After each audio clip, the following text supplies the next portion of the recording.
Nih. Siapa buangnya tuh? Wih, rusak ini.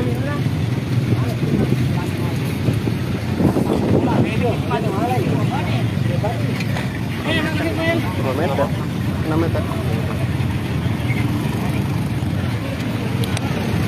Inilah ular piton yang pada pagi hari tadi menggegerkan warga desa Kelurahan Muara Sabah Ilir, Kecamatan Muara Sabah Timur, di mana ular piton ini pagi tadi sempat melilit salah satu warga yang menyebabkan korban meninggal dunia.